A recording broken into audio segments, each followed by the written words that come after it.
Everyone और आप देख रहे हैं एबीपी लाइव। आपके साथ मैं हूं जिया शर्मा और आज मेरे साथ स्टूडियो में खास मेहमान हैं, न्यूट्रिशनिस्ट हैं, सोशल मीडिया इन्फ्लुएंसर हैं। भाई इन्फ्लुएंसर्स आपने बहुत देखे होंगे, लेकिन एक असली और सही इन्फ्लुएंसर वो होता है जो वाकई आपको कई बार सोचने पर मजबूर कर दे कि हाँ भाई इस व्यक्ति ने ये बात कही है, ये करना बनता है। और कुछ वही करती हैं इंस्टाग्राम पर, यूट्यूब पर। अंबिका मेरे साथ इस वक्त मौजूद हैं। Hello Ambika. Hi ji, welcome to ABP studio. Thank you so much. Ambika, सबसे पहले तो बताइए न्यूट्रिशन क्या होता है? हमारी जनता को ये जानने में बेहद दिलचस्पी होगी कि what is a nutritionist. Nutritionist करते क्या हैं? न्यूट्रिशनिस्ट वो होता है जो अपना रिसर्च और अपना एक्सपीरियंस फूड से रिगार्डिंग लोगों से शेयर करता है और दूसरों को हेल्प करता है एक वेल बैलेंस्ड डाइट खाने में। ओके, तो आपकी जर्नी कैसे शुरू हुई? आपको क्यों लगा कि मुझे ये न्यूट्रिशन वाला कोर्स करना है और न्यूट्रिशनिस्ट बनना है, लोगों तक ये ज्ञान पहुंचाना है, जैसा कि आप अभी कह रही थी ज्ञान पहुंचाना है कि लोग सही खाएं, हेल्दी रहें? ये बात है 2017 की, जब मैं कॉलेज के लास्ट ईयर में थी एंड मैं खुद ही बहुत ज़्यादा मोटी थी। तो मुझे भी लोग बोलते थे, लाइक मुझे अपने घर वाले बोलते थे कि बेटा अब शादी के बाद, ये कॉलेज के बाद शादी करनी है तो ऐसे लड़का मोटा मिलेगा, लड़के अच्छे नहीं मिलेंगे, तो थोड़ा सा ध्यान दो, अपनी डाइट पे ध्यान दो, थोड़ा वेट कम करो। घर वालों की बातें हम फिर भी थोड़ा बहुत इग्नोर कर देते हैं, बट जब आप एक फ्रेंड सर्कल में बैठे होते हो ना, और फ्रेंड सर्कल में जब आपको कुछ टॉन्ट सुनने को मिले या कुछ आपके ऊपर को मजाक कैटेगराइज कर दिया जाता है हाँ, मजाक हो रहा होता है जब, बिल्कुल। तो कुछ ऐसा होता है कि 10 में से 2 बार आपको वो मजाक दिल पे लग जाता है। हमेशा आप इग्नोर नहीं कर सकते, राइट? तो वो जो होता है ना, वो ट्रिगर होता है, वो आपको अंदर से मोटिवेशन आती है कि अब कुछ करना है, अभी फाइनली कुछ करना पड़ेगा अपनी बॉडी के लिए, वरना सारी लाइफ ये सुनते। और ये तो सिर्फ मोटे लोगों के साथ नहीं है, जो लोग एकदम स्किनी होते हैं उनको भी ये झेलना पड़ता है। बिल्कुल बिल्कुल बिल्कुल झेलना पड़ता है। तो वहीं से एक ऐसा ट्रिगर मुझे भी आया अंदर से कि अब करना है, तो मैंने जिम ज्वाइन किया। तो एज यूजुअल मुझे भी ट्रेनर्स ने बोला कि कार्डियो करो, खाना और थोड़ा सा खाने पे आप रोटी खाना छोड़ दो, सिर्फ फ्रूट्स लो, जूसेस लो, और अपना कैलोरीज थोड़ा सा कम करो। ठीक है, मैंने भी सुबह शाम कार्डियो करना स्टार्ट कर दिया। ट्रेडमिल पे बस मैं भागती रहती थी, 1 घंटा सुबह, 1 घंटा रात को। अच्छा, वो कोर्स तो नहीं कर लिया था आपने 10 दिन में पतला हूँ? ऐसा ही कुछ इरादा कुछ ऐसा ही था कि बस अभी 1 महीने में कॉलेज में सब ऐसे बोलेंगे वाह अंबिका एब्स दिख रही है आपको। तो बस सुबह शाम कार्डियो करा। तो ठीक है, 75 kg से मैं आ गई थी 68 के अराउंड। हाँ, तो काफ़ी कम हो गया था वेट। बट एक चीज़ थी जो मेरे घर वालों को बहुत टेंशन दे रही थी, वो ये थी कि मैं खाना ठीक से नहीं खा रही थी, रोटी नहीं खाती थी, ठीक है, सब्जियां नहीं खानी, ये नहीं खाना, वो नहीं खाना। तो काफ़ी टेंस थे वो लोग भी। तो धीरे धीरे मेरा वेट और कम हुआ। ठीक है, 60 kgs पे आ गई मैं। 15 kgs कम कर लिया। 15 kgs कम कर लिया। बट जब मैं बैठती थी और जब मैं खड़ी होती थी तो मुझे चक्कर आते थे, आंखों के आगे अंधेरा आ जाता था, इतनी ज़्यादा कमज़ोरी हो गई थी बॉडी में। तो पापा ने बोला कि टेस्ट करवाने पड़ेंगे। तो मैं कहा ठीक है, टेस्ट करवाया तो मेरा हीमोग्लोबिन आया 6.5 ग्राम्स। Very low. यस। तो बहुत टेंशन हो गई उन लोगों को कि छोड़ दो ये जिम, कल से जिम नहीं जाना, अपना खाने पे ध्यान दो और बस अब से बहुत हो गया तुम्हारी मनमानी बहुत हो गई और नहीं करना। ठीक है। देन उस दौरान मैं अपने हस्बैंड से मिली, निखिल से। तो वो दूसरे जिम में जाते थे उस टाइम पे, तो मैंने उनका जिम जब ज्वाइन किया तो बहुत लड़ा घर वालों से कि मुझे जिम मत छुड़वाओ, बस बहुत लड़ाई करी। तो उस टाइम पे ये समझ आया कि न्यूट्रिशन की नॉलेज होना कितना ज़रूरी है। तो निखिल ने मुझे सजेस्ट किया कि आपको एग्स खाने चाहिए, थोड़ा सा अपनी डाइट में नॉन वेज ऐड करो, फ्रूट्स ऐड करो, वेजिटेबल्स ऐड करो, ग्रीन लीफी वेजिटेबल्स ऐड करो, मतलब एक वेल बैलेंस्ड डाइट ऐड करनी चाहिए। फिर मैंने डिसाइड किया कि ठीक है, थोड़ा सा अभी मसल्स बनाते हैं, थोड़ा सा, क्योंकि दिखने में एकदम मैं पतली दुबली पतली हो गई थी। तो फिर मैंने वेट ट्रेनिंग स्टार्ट करी। एंड एक अच्छा मैं चिकन खाना स्टार्ट किया, मैंने एग्स खाना स्टार्ट किया, एक अच्छी प्रॉपर मील ली। तो मैं एक कहते हैं ना, लीन बॉडी के साथ टोन मसल्स के साथ में निखर के आई। मेरे क्वाड्स बन गए, मेरे बाइसेप्स बन गए, शोल्डर निकल के आए। और इंस्टाग्राम पे मैंने अंबिका के बाइसेप्स देखे हैं जिससे मुझे बहुत जलन हुई। और मैं भी सोच रही हूँ कि कल से मैं न्यूट्रिशन के साथ फिर मैं भी वेट ट्रेनिंग करना शुरू करूँ। हाँ, क्योंकि मसल अगर आपको बनाना है तो न्यूट्रिशन पे बहुत ध्यान देना होता है। बिल्कुल देना होता है। फिर मैंने थोड़ा सा वेट गेन किया, मैं 64-65 केजीज पे फिर से आई, तो विद टोन मसल्स अच्छे दिखने में भी अच्छी लगी, तो हीमोग्लोबिन भी बढ़ा और फेस पे भी दिखने लगा कि थोड़ा सा ग्लो आया है। एंड बस तब वहीं से मैंने सोचा कि मुझे भी थोड़ा सा न्यूट्रिशन की नॉलेज लेनी है, क्योंकि मैं ये सोचती थी कि जो मेरे साथ हुआ है वो औरों के साथ ना हो, क्योंकि हम में से बहुत से लोग हैं जो ये सोचते हैं कि हम कार्डियो करेंगे, खाना छोड़ देंगे, कैलोरी डेफिसिट में जाएंगे तो पतले हो जाएंगे, but this is not the right way. Right way ये है कि आप खाते खाते वर्कआउट करते अच्छी न्यूट्रिशन लेके फिर वेट लॉस। अच्छा, कुछ एप्लीकेशंस भी हैं जिसमें आप कैलोरीज काउंट करते हैं और उस चक्कर में लोग अपना कैलोरीज लेना छोड़ देते हैं। वो सोचते हैं कि नहीं अब 1000 कैलोरीज हो गई हैं, that's it for the day. शायद वो ठीक नहीं है। वो इट डिपेंड्स, आपका बीएमआई कितना है, आपके हाइट वेट के हिसाब से आप कैलकुलेट करोगे। ऐसे ही नहीं कि आप कुछ भी रैंडमली या कोई इंटरनेट से आपने डाइट प्लान डाउनलोड कर लिया आप उसको फॉलो कर लो। तो एक कस्टमाइज्ड डाइट प्लान वो होता है जो आपके हिसाब से बनता है, आपके लाइफस्टाइल के हिसाब से बनता है, आपके बीएमआई आपके फूड प्रेफरेंसेस के हिसाब से बनता है, और मेडिकल कंडीशंस भी हो सकती हैं काफी लोगों को। तो ऐसा नहीं है कि एक ही डाइट प्लान सबके लिए है। तो आप क्या प्रेफर करेंगे अगर किसी को डाइट प्लान लेना है? तो वो एक अच्छे न्यूट्रिशनिस्ट के पास जाकर डाइट प्लान ले, अपना पूरा मेडिकल हिस्ट्री बताए।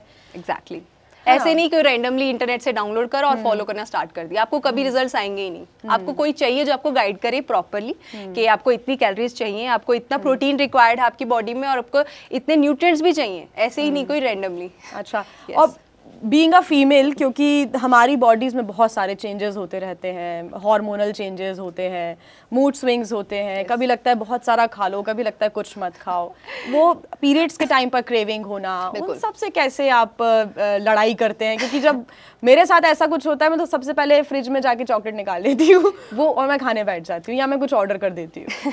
वो सभी के साथ होता है। जब ऐसा होता है ना कि आप एक वेल बैलेंस डाइट नहीं ले रहे हो, अपनी डाइट में प्रोटीन नहीं ले रहे हो प्रॉपरली, तो आपको बहुत जल्दी भूख लगेगी, आप सेटिस्फाइड फील नहीं करोगे। फिर आप क्या करोगे, आपको आसपास जो भी मिलेगा, बिस्किट्स मिलेंगे या कोई स्नैक्स मिलेंगे, आप ट्राई करोगे चल थोड़ा सा खा लेती हूँ। या फिर अगर आपने कैलोरीज बहुत कम ली है, आप कैलोरी डेफिसिट पे हो, आपको जितना खाना चाहिए आप उतना नहीं खा रहे हो, तब भी आप थोड़ी थोड़ी देर बाद ना आपको लगेगा चल कुछ खा लेती हूँ, थोड़ा सा खा लेती हूँ। इसीलिए जरूरी होता है कि एक प्रॉपर डाइट लेना, ताकि आपको लंबे टाइम तक सेटिस्फेक्शन रहे और आप इधर उधर स्नैक्स ना ढूंढो। बिल्कुल। एक यूट्यूब पे मैंने आमिर खान का फैट टू फिट का वीडियो भी जो बहुत वायरल हुआ था, जब दंगल मूवी आई थी तब मैंने वो वीडियो देखा था, और उसमें खुद आमिर खान ने लास्ट में ऐसा कहा था कि 80% शायद 75 और 80% जो आप खाते हो वो उस पर डिपेंड करता है। बिल्कुल। बाकी 10-20% is rest and exercise. Yes, तो ये एकदम सही है, बिल्कुल सही बात है।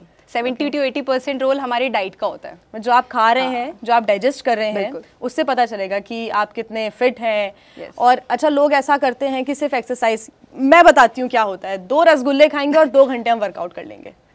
ये कौन सा कॉन्सेप्ट है? ये मुझे आज तक समझ में नहीं देखो, रसगुल्ले खाना मना नहीं है बट उस रसगुल्ले को डाइजेस्ट करना, उसको जो आपने कैलोरीज एक्स्ट्रा ली हैं उसको बर्न करना भी जरूरी है। Exactly, रसगुल्ला खाना मना नहीं है, ठीक है आप खाओ रसगुल्ले, आप उस रसगुल्ले को बर्न भी करके आओ ना, जाके वर्कआउट करके आओ। कुछ लोगों से मेरे कुछ क्लाइंट्स हैं जो मैं उनसे पूछती हूँ कि आप बताओ वर्कआउट क्यों जरूरी होता है, आप वर्कआउट क्यों करना चाहते हो, ठीक है? तो वो बोलते हैं कि हमें पिज्जा खाना है, हमें पिज्जा खाना है, हमें हमारी जो फेवरेट फूड आइटम है वो खाने हैं, हम इसलिए वर्कआउट करते हैं। तो ये तो नो प्रॉफिट नो लॉस हो गया ना, कि आपने 200 कैलोरीज ली और फिर आपने उनको बर्न कर दिया, फिर आप पतले तो हुए ही नहीं। क्या होता है ना, चीट मील में और चीट डे में फर्क होता है। okay. ठीक है, एक थिन लाइन है, उसे हमें क्रॉस नहीं करना है। हाँ, चीट डे अगर आप मतलब पूरा दिन वही खा रहे हो, पिज्जा खा रहे हो, आज बाहर से ये ऑर्डर कर लिया, वो ऑर्डर कर लिया, तो उस चीज में फर्क है। आपने एक सिंगल स्लाइस ले ली पिज्जा की, या फिर एक पिज्जा खा भी लिया, तो उसमें भी फर्क है। ठीक है, तो हमें उस लाइन को क्रॉस नहीं करना है। और जब आप वेट लॉस पे होते हो तो आपको जो आपका कैलोरी एक्सपेंडिचर होता है वो ज्यादा करना होता है, और आपका जो कैलोरी इंटेक है वो आपका कम रखना चाहिए। तो आप बॉडी में एक नेगेटिव बैलेंस क्रिएट करते हो, तब आप वेट लॉस करते हो, राइट? ओके। बहुत सारे अंबिका मिथ्स हैं जो आप तोड़ती हैं सोशल मीडिया पर आकर, इंस्टाग्राम पर आकर, मिथ बस्टर हैं आप। तो कौन कौन से ऐसे मिथ्स हैं जो आज आप बस्ट करना चाहेंगी, वो बबल? आप लोगों को बताना चाहेंगी कि सबसे बड़ा मिथ तो ये है कि 10 दिन में 10 किलो वेट कम करना, 1 महीने में 20 किलो वेट कम करना। ये ठीक है, अगर कोई मुझे कहता है कि हमने तो करा था या ये तो पॉसिबल है, ठीक है, मैं मान लूंगी कि पॉसिबल है, but that is not a right way. आप बॉडी में से मतलब सब आप अच्छा न्यूट्रिशन नहीं लोगे तो बॉडी में बहुत सारी डेफिशिएंसीज आ जाएंगी, है ना। और ऐसा वेट लॉस करने का कोई फायदा नहीं है कि आप बाद में रीगेन कर लो, है ना। तो हमें ऐसे खाते खाते एंड कैलोरी डेफिसिट में रह के वर्कआउट करते वेट लॉस करना है ताकि हम दोबारा गेन ना करें। हमें नॉर्मल डाइट, नॉर्मल न्यूट्रिशन लेना है जो हम घर में खाना खाते हैं। हमें फैंसी फूड भी नहीं लेना है कि बाहर से आप आज फैंसी फूड लेके आए हो, आज आप कॉर्नफ्लेक्स लाए हो, आज मूसली लेके आए हो, अब तो हम यही खाएंगे 1 महीने तक, तो हमारा जो वेट है वो इससे कम हो जाएगा एंड महीने बाद हम फिर से रीगेन कर लेंगे। तो कोई बेनिफिट ही नहीं है इसका। अब तो हम क्या खाएं फिर ब्रेकफास्ट में? सुबह सुबह ब्रेकफास्ट कह रहे हैं कॉर्नफ्लेक्स मत खाओ, मूसली मत खाओ, फिर क्या खाओ? पराठे अगर आप डाइजेस्ट कर सकते हो, वर्कआउट कर सकते हो, उसे बर्न कर सकते हो, पराठे भी खा सकते हो। तो फैंसी फूड आइटम्स की जरूरत नहीं है, आप एक पराठे से ब्रेकफास्ट कर सकते हैं। बिल्कुल कर सकते हो, वो ज्यादा हेल्दी है। घर में बना हुआ एक पराठा, घर में बनी हुई 2 चपाती सुबह सुबह ब्रेकफास्ट में आप खा सकते हो। और हम ब्रेकफास्ट में क्या कर सकते हैं किचन के अंदर से, अगर आप घर में जो हमारे मौजूद है, take your time, no problem. Breakfast में आप ओट्स ले सकते हो, पोहा ले सकते हो, इडली सांभर ले सकते हो, और भी बहुत सारी आइटम्स है। अगर आप रात को, अगर आपको थोड़ा सा टाइम मिलता है, आप राजमा भिगो के रख सकते हो या कोई भी दाल भिगो के रख सकते हो। आप मॉर्निंग में उसको उबाल के सैलेड बना सकते हो, पैक कर सकते हो। अगर आप ऑफिस जाते हो तो आप उसको पैक भी करके ले जा सकते हो। तो किचन में से निकलने वाली बहुत सारी आइटम्स हैं, जरूरी नहीं है हमें फैंसी फूड पे जाना है हमेशा। अच्छा, ये नेटफ्लिक्स एंड चिल जो है, ये हम लोग बहुत करते हैं कई बार कि रात को अपने फ्रेंड्स के साथ या अपने फैमिली के साथ चिप्स का पैकेट लेकर बैठ गए और कोल्ड ड्रिंक्स। हालांकि मैं कोल्ड ड्रिंक नहीं पीती हूँ, लेकिन फिर भी मैंने कई लोगों को देखा है कि कोल्ड ड्रिंक्स और अलग अलग जूसेस लेके बैठ गए जिसमें बहुत शुगर होता है, विच इज नॉट गुड। उसका कोई सब्स्टिट्यूट है क्या? उसकी जगह कुछ और हम कर सकते हैं, चिप्स की जगह कुछ और खा सकते हैं, लेकिन नेटफ्लिक्स एंड चिल तो करना है हमको। लेकिन कुछ क्या खाएं उसके साथ? नेटफ्लिक्स एंड चिल के लिए मैं एक सजेशन दूंगी, आप घर में पॉपकॉर्न बनाइए और अपने कोई फेवरेट फ्रूट की स्मूदी बनाइए एंड उसे लीजिए। और स्नैकिंग में हम फ्रूट्स भी खा सकते हैं, क्योंकि अगर आप अपने शरीर के बारे में शायद सोचेंगे तो आप चिप्स की जगह सैलेड या फिर आप फ्रूट्स की तरफ ही जाएंगे। वैसे मेरा फेवरेट फ्रूट वाटरमेलन है, आपका कौन सा है? मेरा भी वही है। ओ वेरी नाइस। जैसे ही गर्मियाँ शुरू होती है मैं घर में वाटरमेलन लेकर आ जाती हूँ और मैं दिन भर बैठ के वही खाती हूँ, मुझे बहुत पसंद है। लंच भी मैं उसी का कर लेती हूँ, डिनर भी मैं उसी का कर लेती हूँ। हालांकि ये फ्रूट्स भी ज़्यादा नहीं खाने चाहिए क्या? बहुत लोगों को ये मिथ है, ये मुझे नहीं पता, लेकिन लोग बहुत ही समझते हैं कि इतने मीठे फल ज़्यादा नहीं खाने चाहिए। देखो, मैंने इंटरव्यू की स्टार्टिंग में ही कहा कि हमें एक वेल बैलेंस डाइट लेनी चाहिए। तो वेल बैलेंस डाइट में फ्रूट का भी एक पोर्शन होता है, ओके, वेजिटेबल्स का एक पोर्शन होता है, एक प्रोटीन अमाउंट का पोर्शन होता है, एक कार्ब्स जिसमें आप रोटी या चावल ले सकते हो उसका पोर्शन होता है, और ग्रीन लीफी वेजिटेबल्स का पोर्शन होता है। तो फ्रूट्स भी आप ज्यादा अमाउंट में मत खाओ, जो भी आप प्रोपोर्शन बना रहे हो उसमें आप एक फल रख सकते हो, कोई भी अपना फेवरेट फल रख सकते हो। अच्छा, ये सब अपने क्लाइंट्स को समझाना कितना मुश्किल हो जाता होगा? आप क्या उनसे पूछते रहते हो, क्योंकि हो सकता है वो आपको ना बता रहे हो कुछ खा रहे हो? मैं तो हमेशा फोटोज मंगाती हूँ।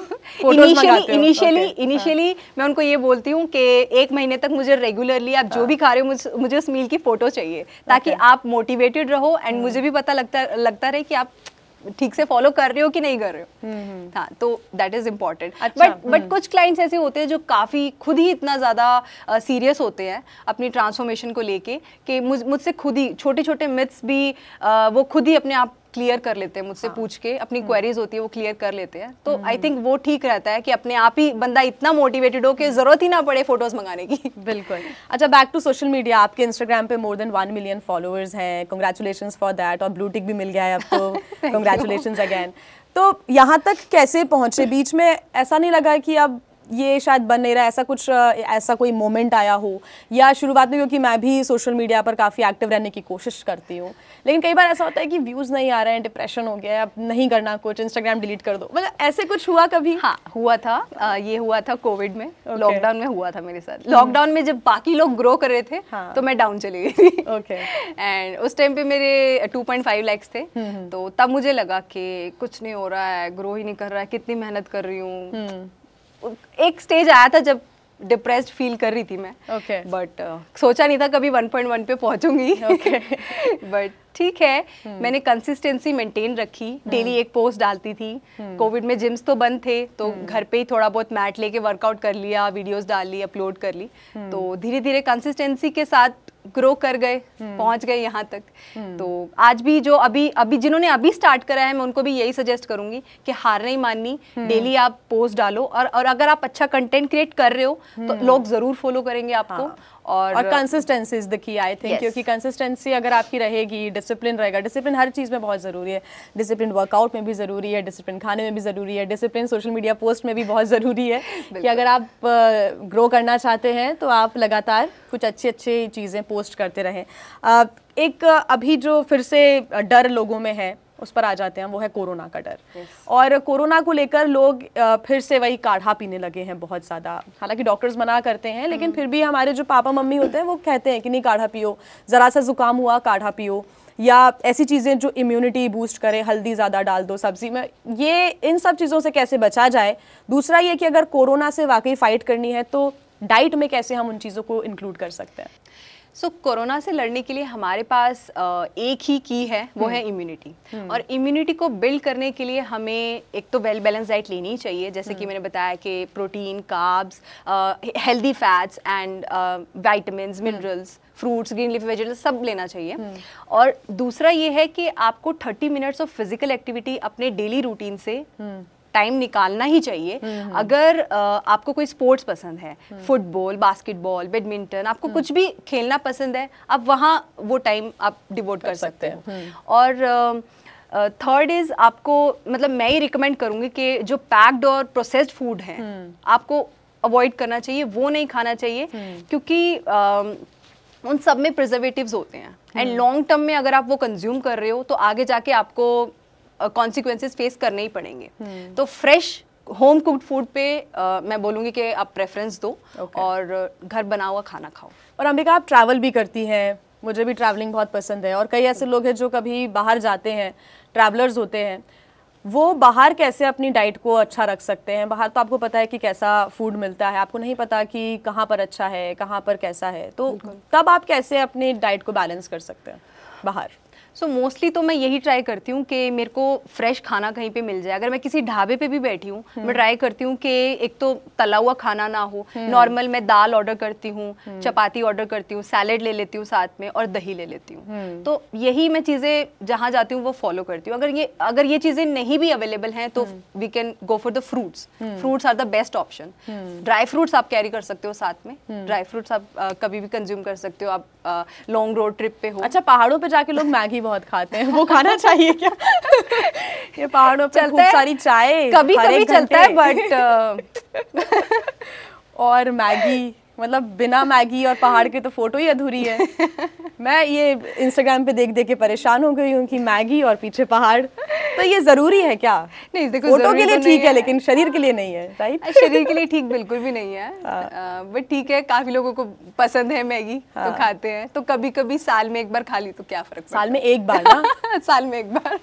साल में देखिए एक बार मैगी खाना ठीक है, लेकिन कई लोग रोज रोज ये आदत बना लेते हैं, वो भी ठीक नहीं है। रोज रोज नहीं खाना चाहिए, क्योंकि वो ऑब्वियसली प्रोसेस्ड है, तो लॉन्ग टर्म में इट्स नॉट गुड। अच्छा, सबसे ज्यादा चटोरा कौन होता है, लड़कियां या लड़के? बोथ।